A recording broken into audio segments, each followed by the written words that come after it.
প্রবাসীরা কিভাবে টাকা পাঠাবে, পাসপোর্ট ক্যান্সেল করে দিবি, তোর বাবার টাকা দাইছি রে, কান পট্টি গরম করে লামো প্রবাসী হলে কথা কইলে। স্ক্রিনে একজন সংসদ সদস্য একটি কথা বলছে, তার কথাগুলো শুনি তারপরে কথা বলবো।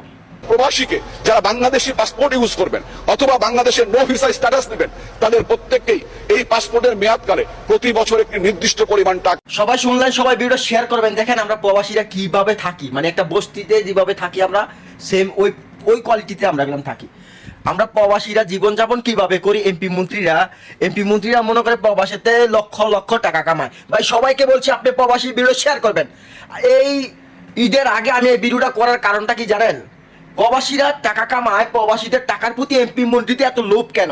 আমি তাকে গালি দিতে পারতাম। এখন পবিত্র হজ চলছে, মুসলমানরা এখন হজের ভিডিওগুলো নিয়ে আপলোড করছে। আমি চাই বিশ্ববাসী সকল জায়গাতে পবিত্র হজের সময় কেউকে গালাগালি করবো না, কিন্তু আমি বলবো এই আমলিক সরকারের যে সংসদ সদস্যরা বসে বসে প্রবাসীদের টাকা চিন্তা করো।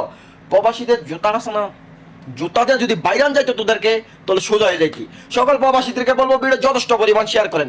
আমার টাকা আমি কিসের মাধ্যমে পাঠামো না, তোর বাবার মাধ্যমে পাঠামো না তোর মার মাধ্যমে পাঠামো, তোর সংসদে কইতে বসছি। বাংলাদেশে হাজার হাজার মানুষ দর্শন হচ্ছে, ছোট ছোট বাচ্চা দর্শন হচ্ছে, এগুলো নিয়ে কোনো কারণ নাই।